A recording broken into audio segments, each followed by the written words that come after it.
200여 년의 짧은 역사를 가진 미국에서는 역대 대통령의 이름을 여기에 사용했습니다. 그리스에서는 그들의 신화에 등장하는 강한 신들의 이름을 활용했고, 이스라엘에서는 성경 속의 인물을 이곳에 붙였습니다. 전혀 관련 없을 법한 이 이름들, 하지만 숨겨진 공통점이 있습니다. 바로 각 나라를 대표하는 해군 함정의 이름입니다. 떠다니는 비행장이라고 불리는 미 해군 항공모함 아브라함 링컨함, 성서 속 선지자의 이름을 딴 이스라엘의 엘리야함, 그리스는 신화 속 바다의 신 프로테우스의 이름을 붙였습니다. 그렇다면 대한민국 함정의 이름은 어떻게 짓는 걸까요? 배 만든 분 뭐 이름이나 이런 거 따서 짓는 거? 높으신 분들이 짓지 않을까요? 따로 이렇게 지으는 사람들이 있지 않을까요? 배 만드는 회사에서. 여러분들은 어떻게 생각하십니까? 바다 위에서 조국 수호를 위해 활약한 대한민국 해군 함정들의 이름, 그 속에 숨겨진 이야기가 지금 공개됩니다. 최초의 기관차가 등장한 것은 1804년, 최초의 자동차는 1886년, 최초의 비행기는 1903년 처음 만들어졌습니다. 우리가 이용하는 이동수단의 등장은 대부분 약 200년 전이죠. 그런데 선사시대부터 인류와 함께해온 오래된 운송수단이 있었습니다. 다름 아닌 배. 그리고 다른 운송수단과 달리 배에는 저마다 고유의 이름이 있었습니다.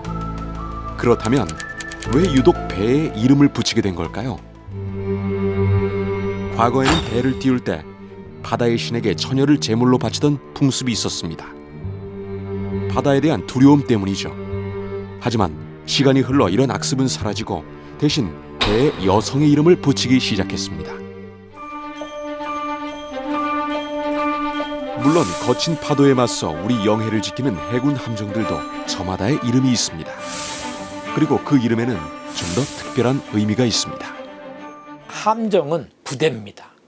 그 함정 안에서 숙식하고 거기서 자고, 그렇기 때문에 부대 단위로서 함정의 고유의 이름을 갖고 장병이 자긍심을 갖고 일할 수 있도록. 우리도 많이 들어봤습니다. 맹호, 백골, 백마, 바로 부대의 이름입니다. 마찬가지로 함정도 부대이기에 이름을 붙이는 겁니다. 첨단 과학기술 시스템이 탑재된 국내 첫 이지스함엔 과학과 창조의 정신을 가진 왕 세종대왕이란 이름이, 또 독도수호의 의지를 담아 대형 상륙함엔 독도함이라는 이름을 붙였습니다. 이처럼 해군 함정의 장명에는 규칙이 있습니다. 바다에 공을 세운 인물의 이름이 붙는 잠수함부터 국민적 영웅으로 추앙받는 역사적 인물의 이름을 붙이는 구축함, 도시나 산간도수의 이름을 붙이는 호위함과 초계함까지 그 기능과 규모에 따라 이름을 붙이고 있습니다. 의미와 상징을 고려해 명명되는 함정의 이름, 그렇다면 최초의 해군 함정은 무엇이었을까요?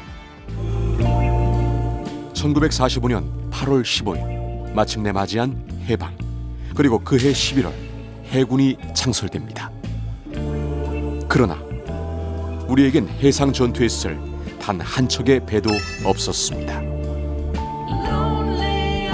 해군의 주력선은 어이없게도 일본군이 버리고 간 어업지도용 목재선이 전부.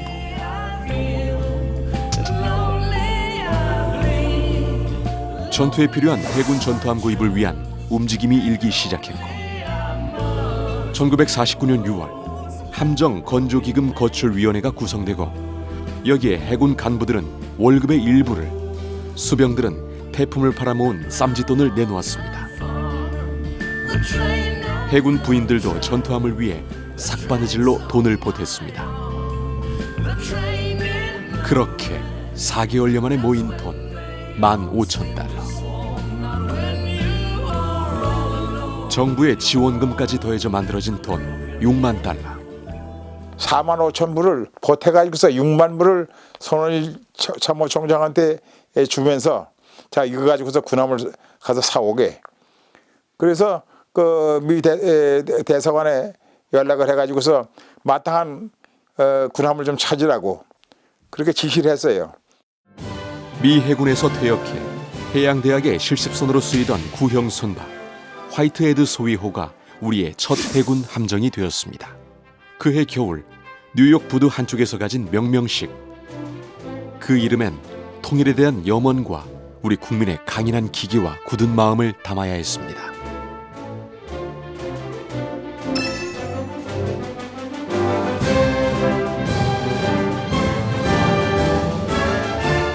한반도에서 가장 높은 산, 백두산. 대한민국 최초의 전투함을 백두산함이라 명했습니다. 하지만 이름과 달리 미국 전투함의 4분의 1 크기에 낡고 피로했던 함정. 그 백두산함이 미국에서 한국까지 약 10,000km를 항해 진해에 입항했습니다. 그리고 2달 뒤 6.25 전쟁이 발발하고 치열한 접전을 벌이던 백두산함 앞에 나타난 괴선 한 척.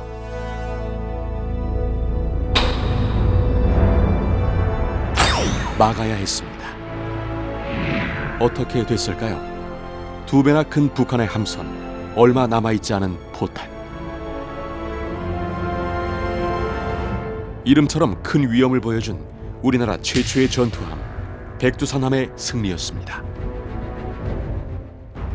이후 우리 해군은 백두산함의 뒤를 이어 한반도에서 가장 아름다운 산, 금강산과 서울을 지키는 산이라 말하는 삼각산의 이름을 따 함명을 정했는데요. 산 이름을 가진 배 가운데 유일하게 별명을 가진 배가 있었으니 바로 지리산함. 한국군 최초의 상륙작전이었던 통영상륙작전. 통영반도 탈환을 위한 이 전투를 시작으로 모든 전투의 최일선에서 활약, 전쟁이 끝나기도 전에 장렬히 산화한 함정이 지리산함이었습니다. 다른 국가의 군함이 해안과 떨어진 곳에서 지원 사격을 할 때 지리산함은 해안가 바로 앞에서 포사격을 하며 상륙작전을 지원했다. 그래서 얻은 별명, 작지만 매운 고추. 지리산함의 별명은 다름 아닌 고추함.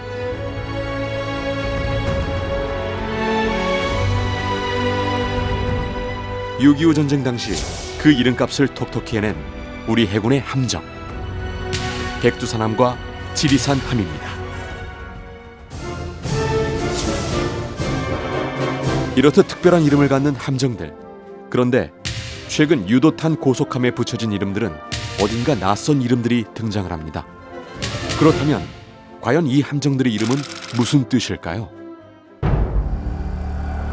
이 이름은 바로 2002년 6월 NLL을 침범한 북한군을 막기 위해 교전 중 전사한 제2연평해전 영웅들의 잊을 수 없는 이름들입니다.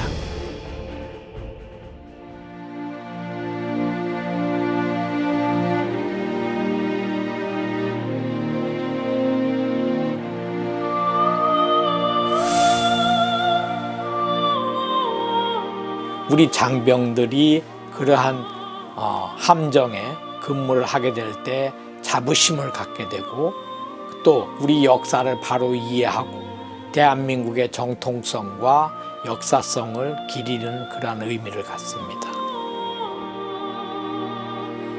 우리에게는 역사와 민족 정신을 싣고 대한민국 바다를 지키는 자랑스러운 함정이 있습니다.